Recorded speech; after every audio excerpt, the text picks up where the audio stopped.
Welcome back, ladies and gentlemen. Now for this video I am going to go over the developer commentary for Jak 3. What Naughty Dog did is went over the cutscenes, some of the cutscenes of Jak 3. But yeah, I'm not going to be speaking whatsoever in this entire video. So if you're not interested in any of the behind the scenes stuff for the Jak 3, I wouldn't recommend this video at all. I wouldn't recommend you watch it at all.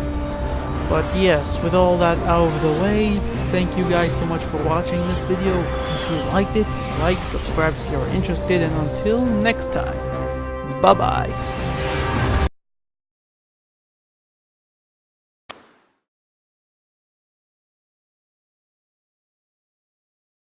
So this is the beginning of the intro movie for Jak 3, and in the intro movie, obviously it's important to establish the setting, the wasteland. It's important to establish the characters, and also important to bring everyone who hasn't played Jak 1 and Jak 2 up to speed with the story. So as we're seeing the ship rocket across the wasteland here, when I was animating this, there were actually no trees, no cactuses, no big rocks for my reference, so when they put them in the game, I was relieved when my ship wasn't actually passing through any of it. Now this guy Viger, he's one of the new characters. He's the main villain of the piece. And what's interesting about Viger is we're always trying to refine the work that we do, and we did his facial animation system slightly differently than we've done in the past, and it actually worked out very well so that all the new characters in this game use the new facial animation system. So let's see, we got our favorite feathered friend Pecker coming in here, the half monkey, half bird character, and dropping in right behind him a second later is Daxter, who's always trying to upstage him. One of the things we tried to play up in this game that we had a lot of fun with in Jak 2 is the rivalry between Pecker and Daxter, you know, the two cute animal mascots, and so we really sort of pushed that in this game. We got Ashlyn Shashing with her sexy walk right up there, and you're about to see something that looks very simple, Ashlyn putting something into Jak's hand and sliding her fingers off, but in fact doing moves like that, passing things back and forth between characters, takes a while. That little thing there took me a couple of hours. Now, as the ship flies away and leaves a big dust cloud in its wake and dissipates to reveal Daxter and Pecker, one of the interesting things is the effects animations, such as fire and smoke and dust, is all done later by our effects animators. What we do is we simply place a little node in the scene to say, here, put a dust cloud here, or put a flaming ball of fire here, and they all take care of that much later on. So we don't actually get to see it until it's in the game. And here they are all walking into the desert.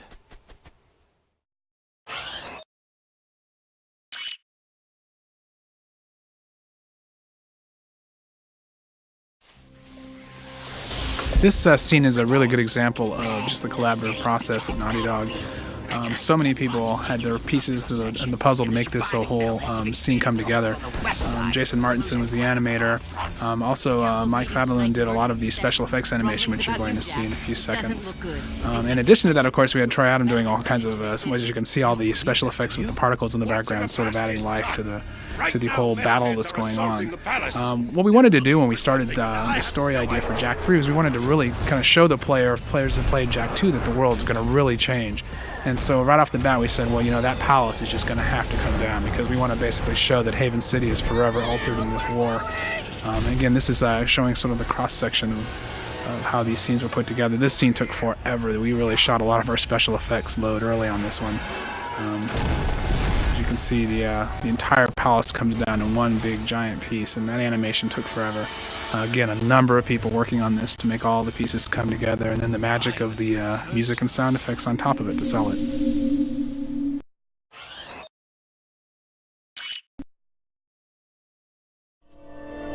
This is one of the first scenes I animated. It's your introduction to the Wastelanders, the King Damus and Cleaver. Little known fact, if you get the secret orbs, you can turn off Cleaver's cloth, and you get to see his hairy legs and his skid marks. I smell a storm coming. You sure that's a storm you smell, Damus?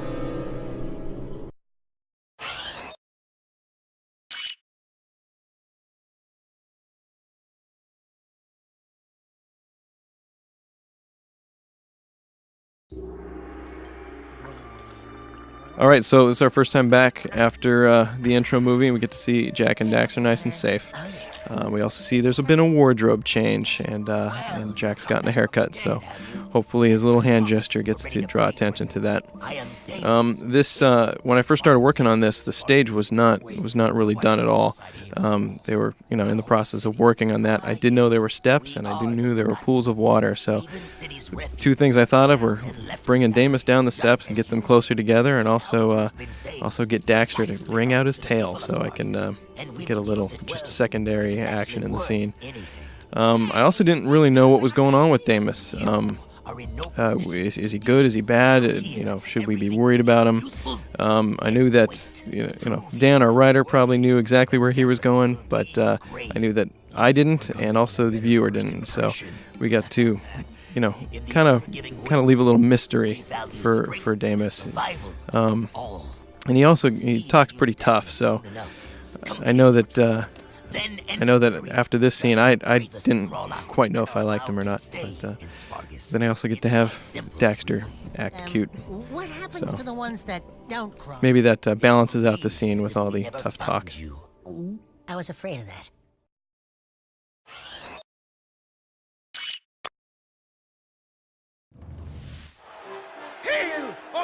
This is a scene showing the battle arena for the first time.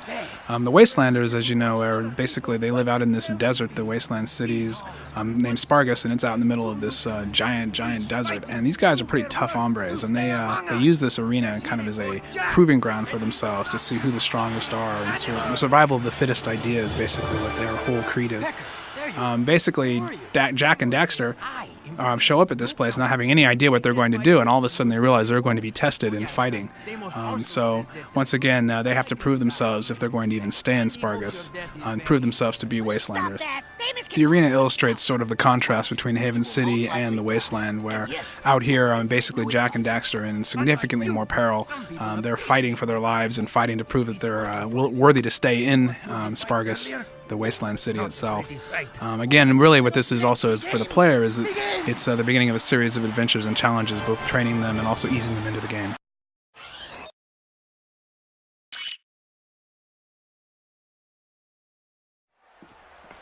Hi, this scene was a lot of fun. That's right. Any scene that has Daxter and Pecker going at it like this is a lot of fun to animate. They're both really fun characters to do. What's interesting is this scene didn't have the gun in it originally. It just had Damus yelling at Jack, but it was decided that he needed to get the gun somewhere in this scene, so we had to squeeze it in there somewhere, and so the toss ensued. You mean you have to fight against actual people? Daxter grabs his face at this point, and that was an incredible pain to do, so I hope you all appreciate that. All right, that's it. I want to be on his shoulder.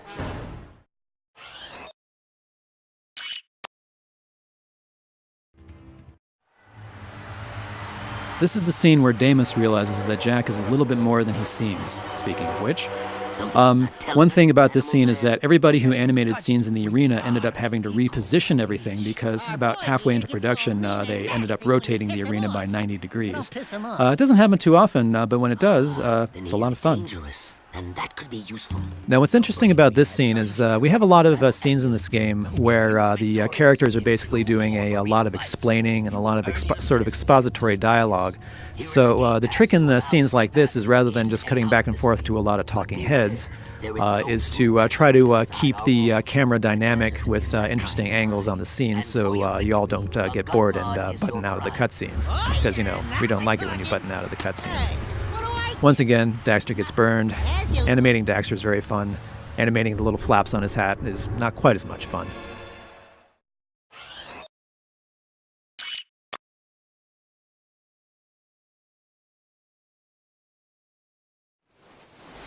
This scene is the introduction to the precursor monk scene. She was a really challenging character to animate because, unlike all the other characters in our game, she's very subtle in her motions for the most part, especially with her voice. She's actually voiced by Tara Strong, who does a lot of work for cartoons and video games. Did a really nice job with her.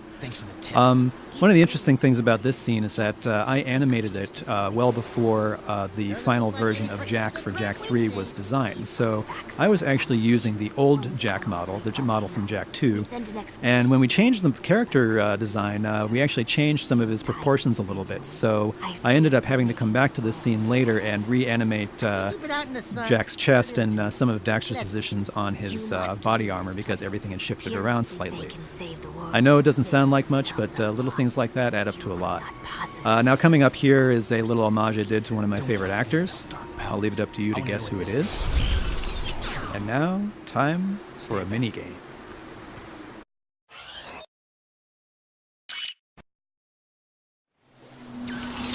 This scene is one of the first times you actually see sort of something alluding to something bigger happening, where this dark satellite is here, and Seam is talking about how it's communicating with something even bigger.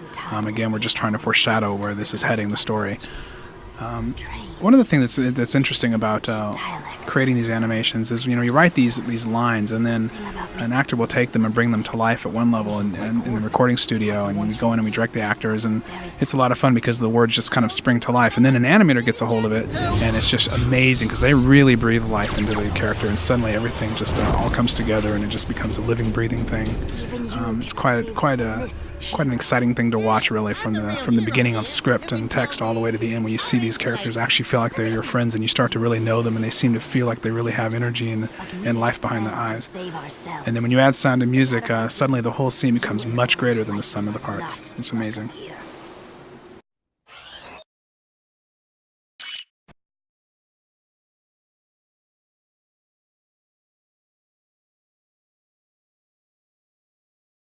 Well, if it isn't the newbies. All right, so this was my first scene. I got to use Cleaver, and we have a bunch of new characters in this game, and as the games have progressed, the characters get new controls and little animation controls for us to use. And at this point, they were getting really easy, and it gave us a lot more power. So Cleaver had all these extra controls, so I got to have fun with him. His facial and mustache, and he's even got a little jiggle on his belly. But here's another character we don't really know much about, if we should trust. The Wastelanders seem to be kind of shady, so I had to kind of try to play him that way. And since he also references putting Daxter on a barbecue and having him for a snack, I knew that was not a friendly thing to do. But yeah, he's a fun character. One thing I can do, it's race.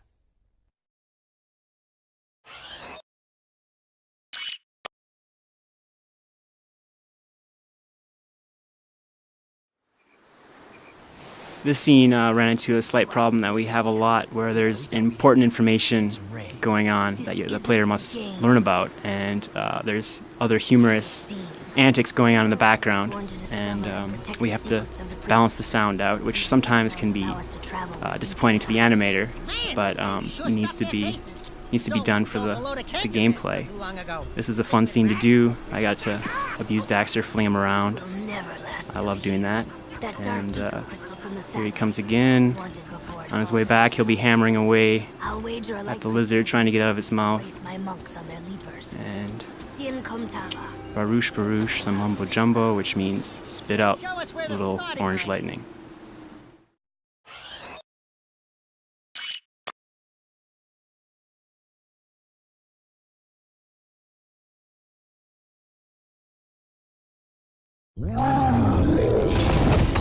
This scene was great. I really enjoyed working on this scene, and it got a chance to finish up the mission that I just thought was so cool, where you're chasing around the dinosaurs. And Errol, this is the first glimpse you get of Errol, Cybro Errol, reconstructed Errol, and I just thought his character was so cool that I had a good time animating him. The one thing I remember about the scene is I had to turn it around in, I think, about 3 or 4 days, because we had to get it done for E3. So I'm pretty pleased with the way it turned out, all things given, time restrictions and all. Come on, Bigfoot, let's get back. This desert gives me the creeps.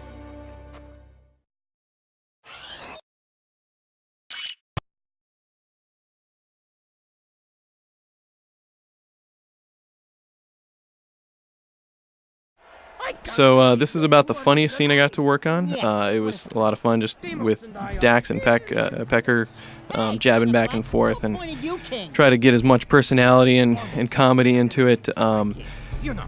the little rivalry has been going on since Jak 2, so this was just another chance to kind of keep it going and have fun. With all the serious scenes I got to work on, this was nice to have just a little lighter moment. And then with an off-screen gesture that really gets Pecker going. And then we get to go into a little of the softer side again with Damus and his furthering relationship with Jak. So this was just an overall fun scene to do. And we go on to the next scene.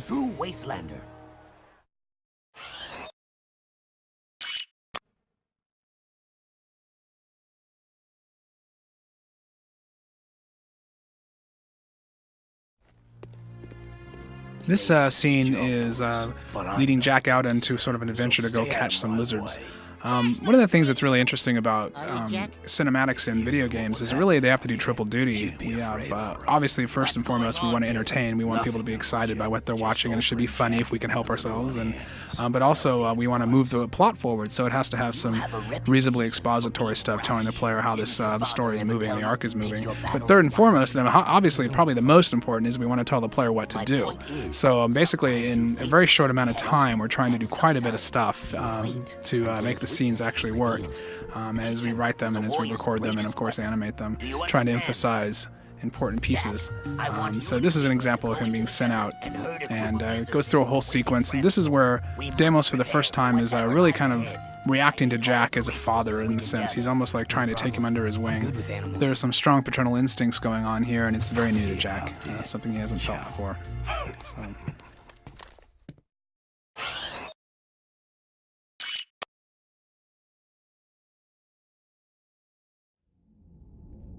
This scene wasn't originally supposed to be in the game, but focus testers actually, when they first went into this room, were not clear as to where they were supposed to go, so we added this little camera move showing you where you're supposed to go.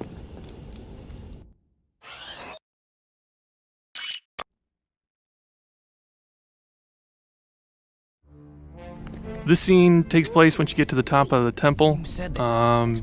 Jak and Daxter are talking about how they're going to get across and get to where the precursor monks have already been. What's probably most interesting about the scene from a behind-the-scenes standpoint is that the camera, the way we do the camera here, is just one camera that moves by a single frame to insinuate the cut that you would see in a movie.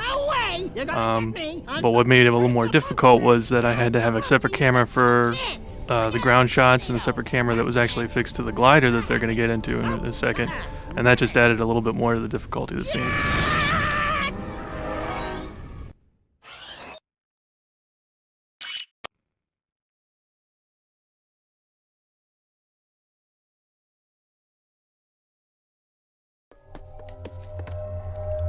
So this is another scene that was animated by Greg Griffith. This is after you've gone through the volcano and gotten to this deep part of it and discover this monk that's been mummified by the Dark Eco. Again, sort of just kind of reiterating the idea that Dark Eco is so dangerous and that Jak is playing with fire when he's been exposed to it, and so is Daxter. The animations, like these animations again, require so many different pieces being put together. The models that are being built, the high-res models, the sets, everything that has to go into this process of creating these 6 seconds a day that we do. Actually, it's just an incredible number of people that work behind the scenes to make this happen. And that background you can see there, of course, was built as part of the volcano. And some of the sets are even more high-res than that. They're actually not even level sets. They're actually really detailed high-res sets. This is Daxter continuing to refer to his beloved missing pants that he lost since Jak and Daxter, the first adventure. A recurring joke we've had for a long time. And hopefully we'll pay that off in the end.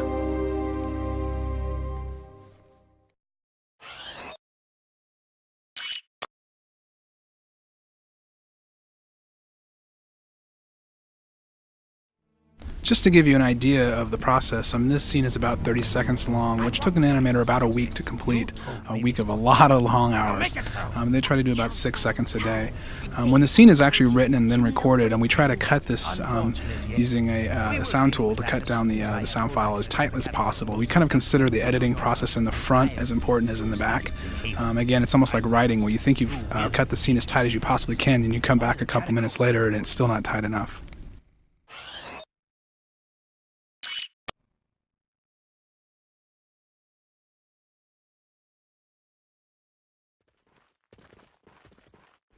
Isn't it time for you, ankle biter? This scene right here was a lot of fun to do. It just gave me a chance to use Jack and Daxter together and have them be kind of like a buddy-buddy type thing, where Daxter's actually picking on Jack. So you get to see how good friends they really are.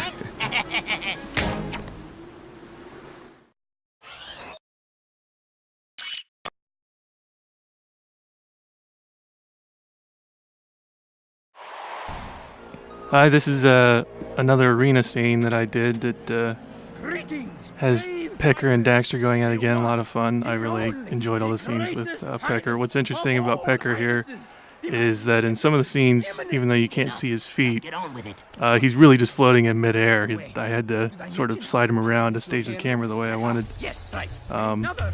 So hopefully that's invisible to you guys, but it was something that had to be done. That's it.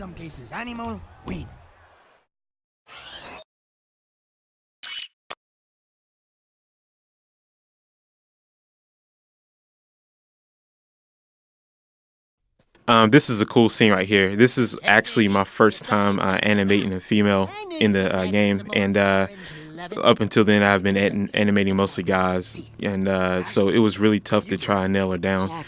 And she's really sassy. She has a lot of attitude, so I just try to put as much of that in there as possible. But she also has like a really soft side, so I try to show that as well. And for the scene, it was a really, I guess, a tender, touching moment of some sort. So I try to, play the balance very lightly between being aggressive and being very subtle. So I think it came out pretty good. So the Marauders have come over the hill, and I'm thinking 70s car chase movies all the way.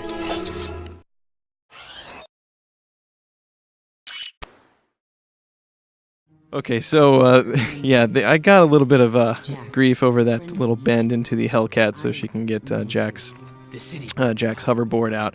But the way I figured it, if she had to get something out of the Hellcat, she'd have to bend over to get it. There's nothing implied. There was a lot of touching, it seems, back and forth between them. She keeps grabbing his shoulder or his hand. That kind of stuff is looks real nice, but really hard to do. So this scene probably took a little bit more time than it should have, but I thought it kind of pays off with getting to see a little softness.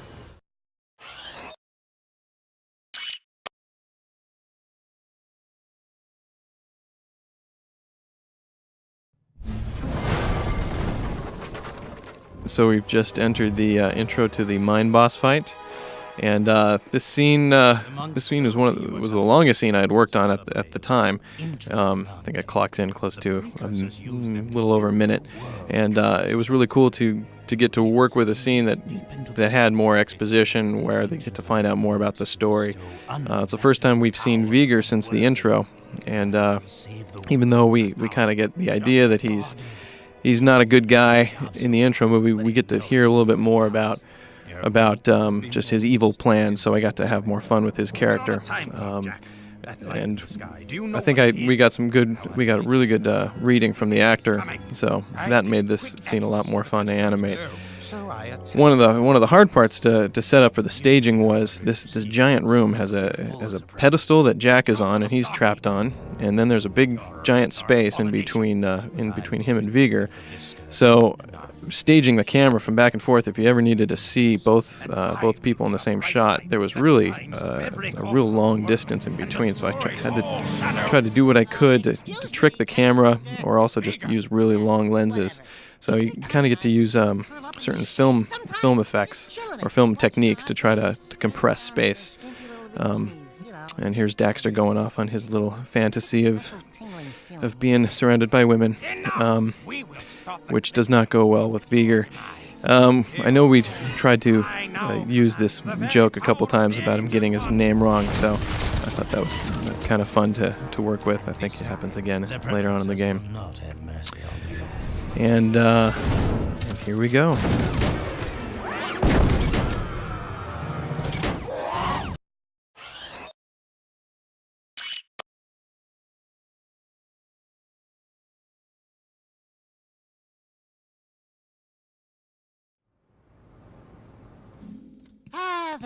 This scene was a lot of fun. This is where Jack and Daxter finally get back to the hip hog, the naughty Otzel, as it was in the end of the second game. Daxter is a little miffed that his bar has been taken over as headquarters by Torn. Just fun because they make a reference to the fact that they use the sign outside as target practice, and that gets played up in another scene, and the thing actually gets destroyed.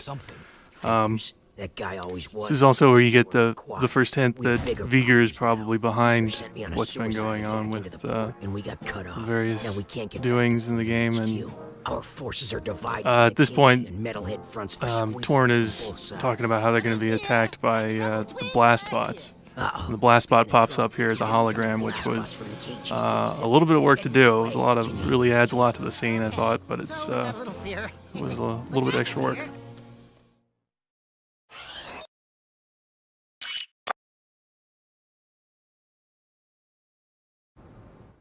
This scene was a doozy. Just before I was able to finish the scene, I just had to do some final tweaks on Daxter's eyes. I was told that they had to cut a couple FMAs and somehow splice Errol into the middle of the scene that I'd finished, which completely changes the mood of everything, and it made no sense at first, but so I was able to rearrange some things. Some stuff had to be cut out. Dialogue had to be completely flipped and everything, so it was a big mess.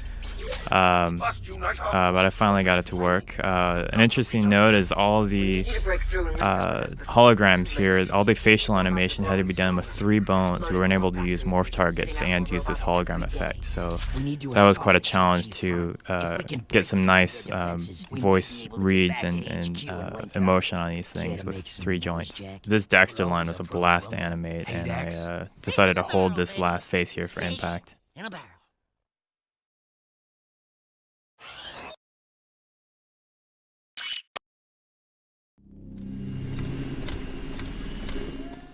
There's a really funny story behind this scene, but I really don't have time to tell it.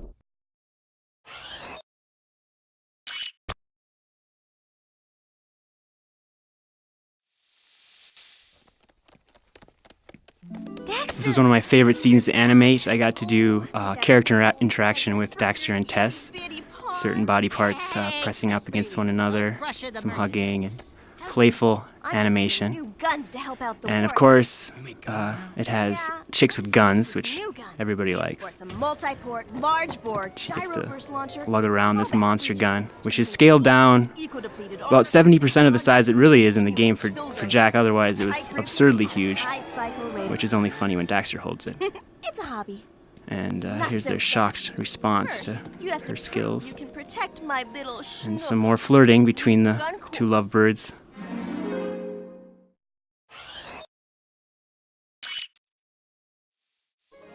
Okay, on this scene, I tried to do a little different entrance. I was getting tired of Jack and Dax walking in with Dax on his shoulder, same time, every scene. So I thought it'd be fun if Dax just kind of came flying in and grabbed Tess. Now it was kind of fun to see her kind of go off and about her little fantasy world, and Dax is playing along with it. Hopefully I got to get the sense of get Jack's annoyance with the whole situation. But this is where we get into the meat of the scene, and they get to go on their gun course.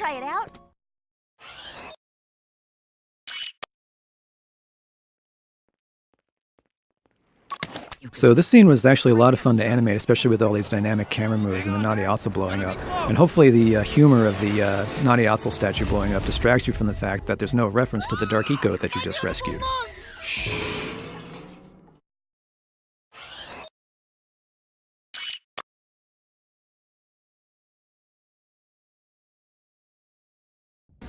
I animated this scene just before our focus test deadline.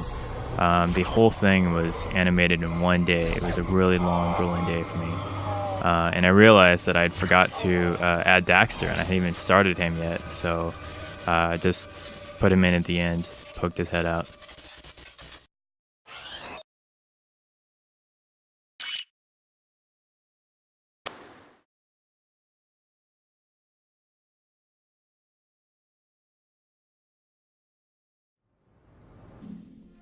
This is the first scene I did in the game. I think Torn is actually one of the hardest characters to animate. The way he comes across is very cool, calm, and collected, and but occasionally he'll let out a little aggression or some anger of some sort. And I think those are one of the more exciting times with him. But it's cool to play that balance between cool and rage.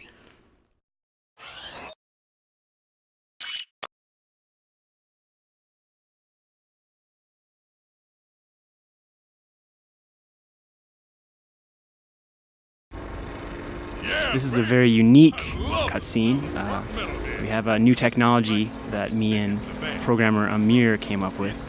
We spent time figuring out a way to constrain the camera to an in-game car that's set on a path by Amir, and it drives through the desert on set coordinates. And I animated the whole scene with these two characters just sitting in a car, sitting still, talking to each other, just talking heads, basically.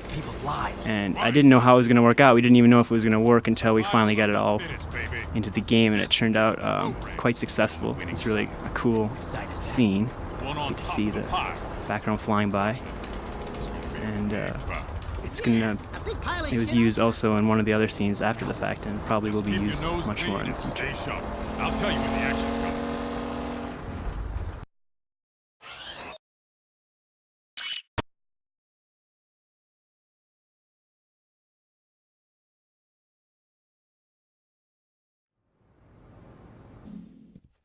We may have a way to reach freedom. This scene right here was really fun because it was my first time to get to use Jinx, and this is the first time, his first speaking role in the game, so it gave me a chance to really kind of think about what I was going to do with him. So he sounded a little bit like a gangster, so I tried to add that into it a little bit and trying to make him seem kind of really slimy and a greasy type of character. So it was a lot of fun, and I got a chance to do some more gags with Daxter and the cigar and things like that. So that was a lot of fun as well.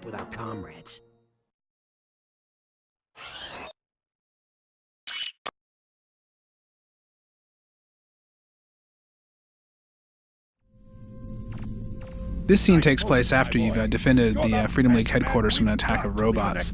One of the most amazing illusions that actually happens here in this process of animating is that these voices of all these actors are often recorded in entirely different places and at entirely different times. I mean, Max Casella is the voice of Dax, is recorded in New York. And a lot of these other characters, whether it be Susan Eisenberg, who's the voice of Ashlyn, or Phil Lamar, who is the voice of Viger here, they're done sometimes weeks apart, maybe days apart, but entirely different rooms, never together. And then we cut the whole thing together and cut it as tight as we can, and it gives the illusion of actually actors reacting and talking to each other. Usually. And in fact, in this scene, we have kind of a moment where the scene was spliced incorrectly, and also Ashlyn had a line that was supposed to be recorded here that was missing. And as you can tell here coming up, that the transition's a little rough. So Viger's very angry at them for basically rallying around Jack and defending Jack for the first time, and he's basically giving them a pox on their whole family, and he walks off. And this scene right here, right there, the transition doesn't quite work because Ashlyn was supposed to be saying something else, and the line wasn't there. But that's the peril of it all. But generally speaking, most of the time when you actually cut these things, it all feels like it's all happening right in front of you in real time, which is kind of the beauty and the magic of it all. So here's Pecker talking. He's voiced by Chris Cox. Pecker is a really, really cool character. People really love that. And the character, and Chris Cox just really added this incredible side to him. He's sort of the manic Hispanic, as we say.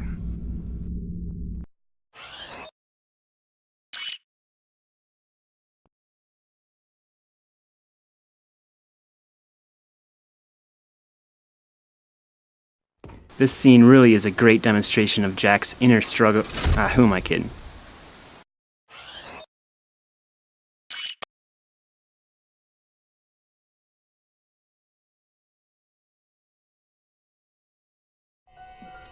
This is the first time that we actually get to see Cyber Arrow. He's alluded to a lot in the game, and this is the first time you see his full body. He is the most detailed character we have in this game. He's 20,000 polygons, which I've heard is 10 times more polygons than a full screen of a PS1 game. All the animators are really drooling over getting to animate this guy, so I was really fortunate to be able to work on him during his big I'm gonna kill the world scene. The voice actor went really over the top with this scene, and so I was able to just push all of his action as far as I could. I did all the animation before they added the voice effect on him, and that really punched it up even more. And after all the exaggerated motions I did, the one thing that left the biggest impression is boink, this little finger thing right there.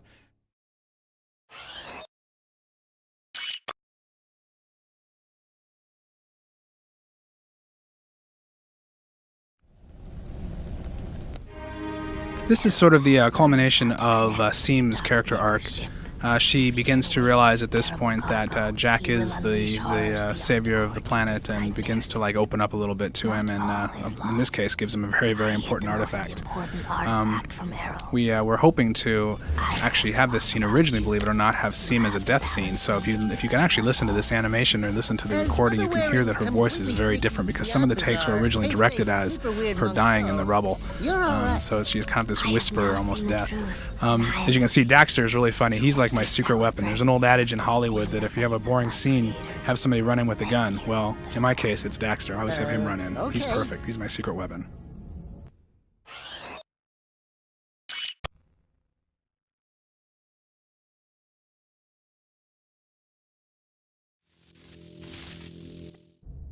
This is a really cool scene. This is the precursor Torres. It gave me a chance to really do some quick, snappy animation with Daxter, have a little fun with him and that sort of thing.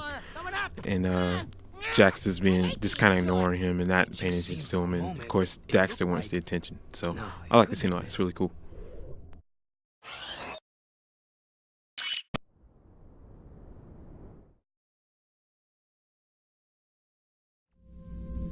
Who knows what Arrow will try to do. This scene was a lot of fun to work on. This probably is the only scene in the entire Jack and Daxter trilogy that has Daxter actually arguing to go on the mission rather than arguing against it, so it was a lot of fun to try and kind of do that role reversal, and anytime Daxter goes on one of his long rants, it's a lot of fun.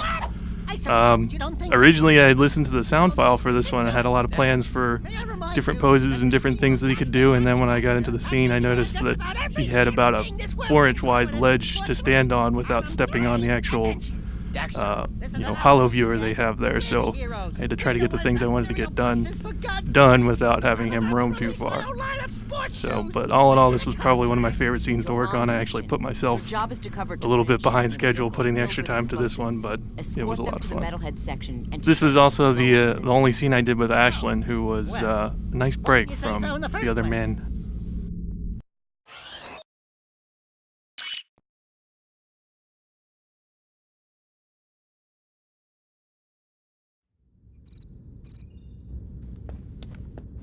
This is one of the toughest scenes I probably had to do. It just had a lot of elements to do with it. And in this scene right here, Jack meets up with Pecker in the palace ruins here, and he gets surrounded by the Neo satellites. And it was kind of tough because of a lot of different elements that went into it, especially Jack is supposed to be scared, but since he is the hero of the game, he really can't show that he's afraid. And also, coming up here, you see where Damon's busts through the door, and there's a lot of effects with the door coming down and the satellites getting blown up and that sort of thing. And just to put that all together and have it mesh well was a very tough thing to do. But I'm pretty happy with this scene. Let's finish this.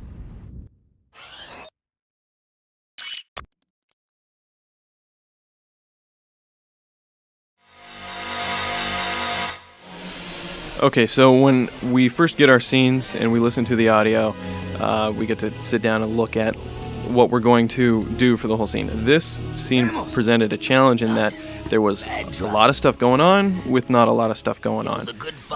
There was, we find out about the father relationship. Damus, slowly dies away, and then Viger shows up, and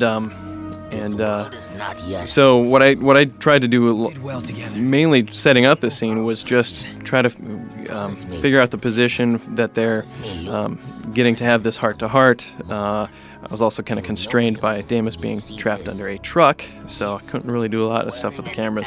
But once I set up the pose, I just really went around and tried to play with all the camera angles to try to get the most emotional response I could, because just the scene is so heavy. That flashback there was actual animation from the kid from Jak 2. And now Viger coming up, he's always really a lot of fun to work with. The readings we get from Phil, who's also the voice of Sig, amazingly enough, are just always great. So again, we have them conversing back and forth with just an amount of space in between them. I couldn't really have a lot of action, so I just really had to work with the emotional content back and forth, and just try to play off of that. Okay, so Viger's about to take off, and this posed a challenge for me as well, because Jack's just kind of having to ignore the fact that his dad just died, and then he just found that out, and it was kind of hard to bring the emotion back down to get us back into the game and get us on to the next level.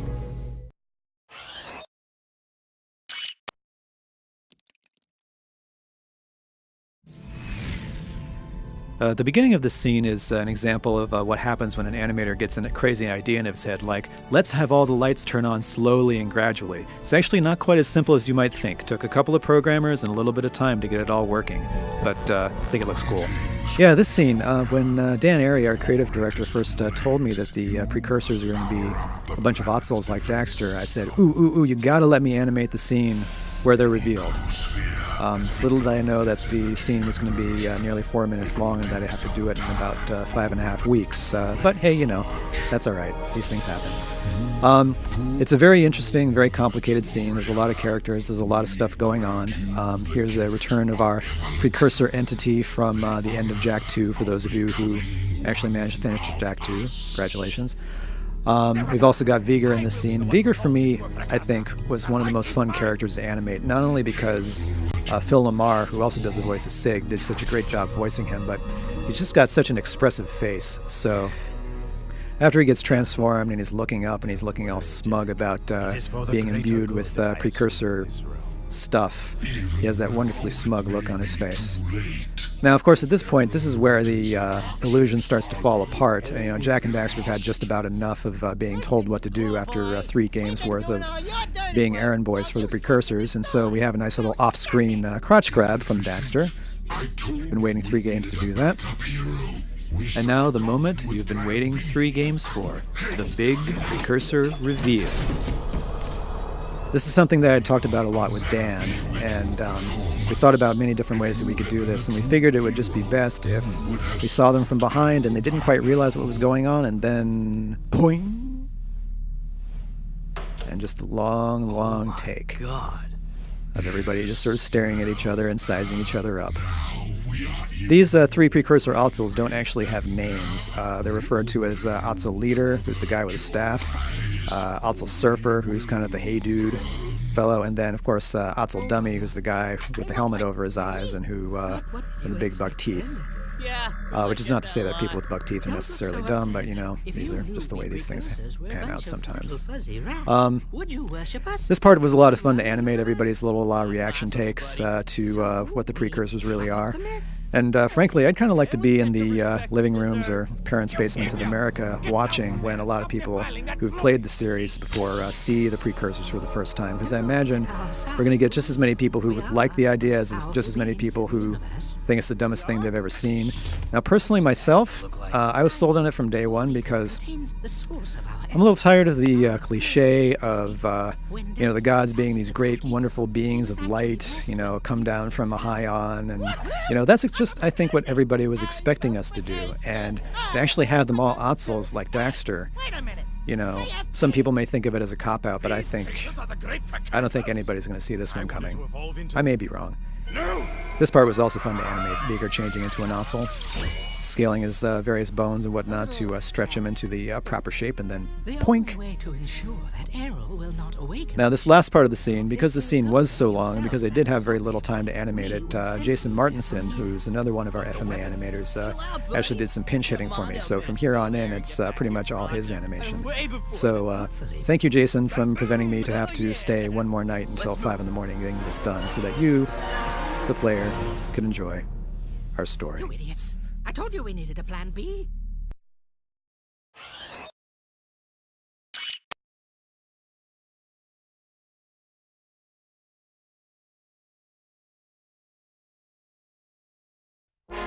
This is a fun one to work on. This is the first time we get to see the giant terraformer. It was the largest in scale creature we've ever done in the Jak and Daxter world. This is part of a 6-minute animation that I did for the actual boss fight when you're fighting this thing just after this movie. I painstakingly had him crawl over the entire world, this desert that we created in this large loop. It took a very long time.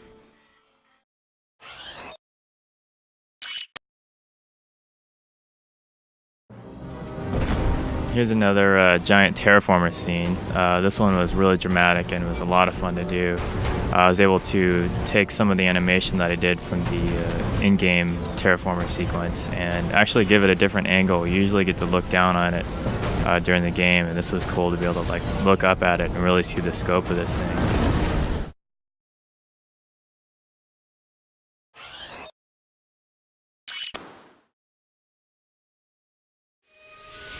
This terraformer was a rigging nightmare because during the animation we kept figuring out new things that we needed to do, have the terraformer come apart, have these wings detach from it, and I was animating pretty much right on Mike's heels as he was rigging this thing. So we had to go back and forth a lot. But the final product worked out really well. The particles and sound effects just really sell this scene, and I think it's really going to be exciting to see it.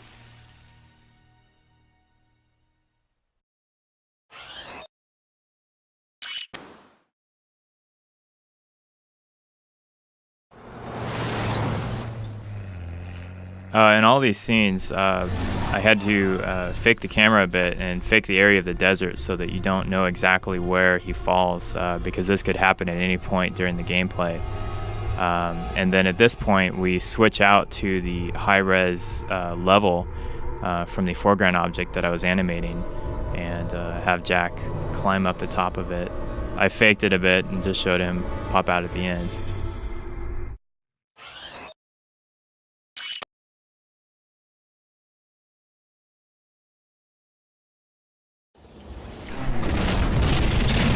Gotta give props here to Troy Adam for his kick-ass particle work with the wall of sand.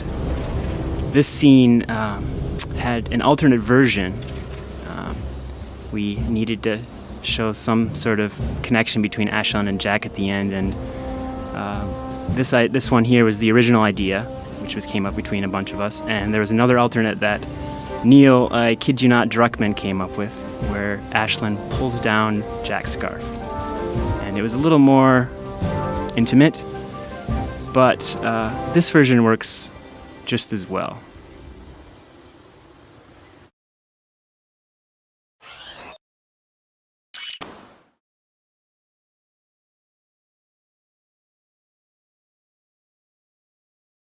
And here we finally come to the outro of the game after a long struggle of many hours of gameplay. This scene is actually rather static. There's not a lot going on, it appears, at least in first glance, but really there's a lot going on in terms of technology. Actually, this scene, for the longest time, we were having a hard time with even trying to imagine doing with all the characters on screen. In fact, if you notice, some of these characters aren't exactly what they might appear to be. Kira, for instance, and Torn, if you actually watch them, if you notice, you'll pay attention, they're hardly moving at all because basically the models were simplified to only have one joint of animation to minimize the streaming data because we just couldn't have this many characters on screen at one time.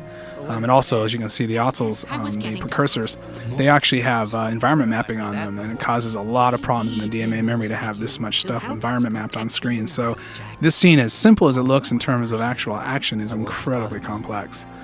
So here we go, watching these people sort of wrap up their little story here.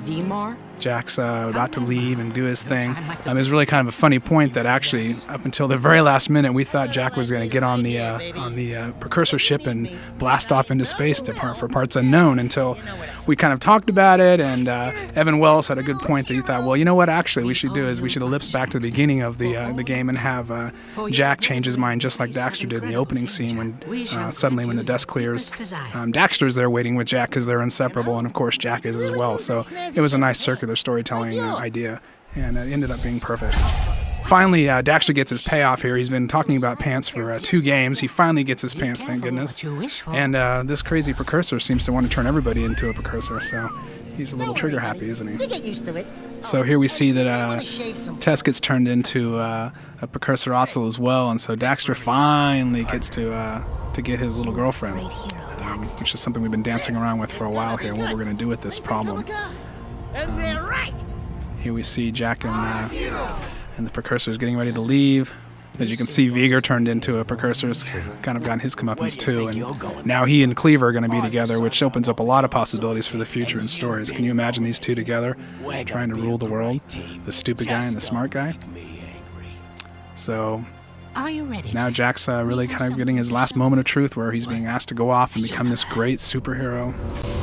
And so this is how we end our tale after 5 years of storytelling and gameplay. We kind of wrapped up this whole experience in the universe, and but you know, Jack and Daxter are inseparable. They're too good together. So with all our adventures this is keeping true to the franchise as well. And you have every scene we've got to end with Daxter just getting his punchline, getting his last moment and his last laugh. So after 3 great adventures, I think life is good.